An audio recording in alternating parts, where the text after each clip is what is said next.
Joshua 6:14-27.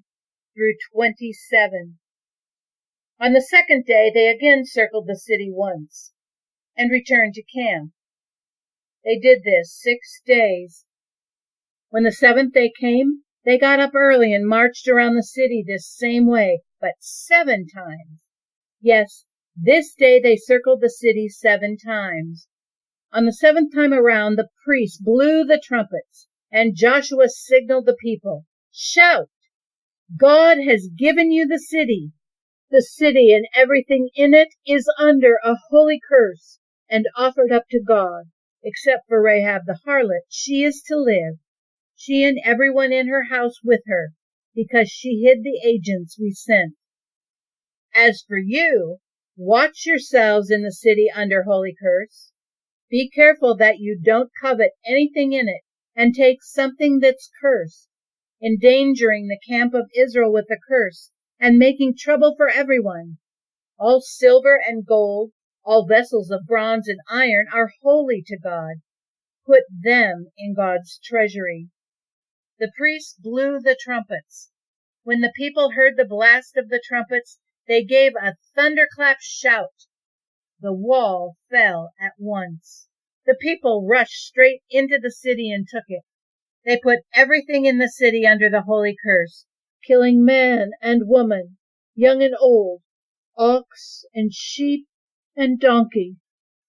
Joshua ordered the 2 men who had spied out the land, "Enter the house of the harlot and rescue the woman and everyone connected with her, just as you promised her." So the young spies went in and brought out Rahab, her father, mother, and brothers, everyone connected with her. They got the whole family out and gave them a place outside the camp of Israel. But they burned down the city and everything in it, except for the gold and silver and the bronze and iron vessels. All that they put in the treasury of God's house. But Joshua let Rahab the harlot live, Rahab and her father's household and everyone connected to her. She is still alive and well in Israel, because she hid the agents whom Joshua sent to spy out Jericho. Joshua swore a solemn oath at that time. "Cursed before God is the man who sets out to rebuild this city Jericho. He'll pay for the foundation with his firstborn son. He'll pay for the gates with his youngest son." God was with Joshua. He became famous all over the land. Joshua 13, verse 1, chapter 23, 1-5, and chapter 24, 14, 15, and 18. When Joshua had reached a venerable age, God said to him, "You've had a good, long life, but there is a lot of land still to be taken." A long time later, after God had given Israel rest from all their surrounding enemies, and Joshua was a venerable old man, Joshua called all Israel together, elders, chiefs, judges, and officers. Then he spoke to them. "I'm an old man. I've lived a long time. You have seen everything that God has done to these nations because of you. He did it because He's God, your God.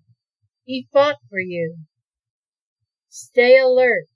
I have assigned to you by lot these nations that remain as an inheritance to your tribes. These in addition to the nations I have already cut down. From the Jordan to the Great Sea in the west. God, your God, will drive them out of your path until there's nothing left of them, and you'll take over their land just as God, your God, promised you. So now, fear God. Worship Him in total commitment. If you decide that it's a bad thing to worship God, then choose a God you'd rather serve, and do it today. As for me and my family, we'll worship God." The people answered, "Count us in. We too are going to worship God. He's our God."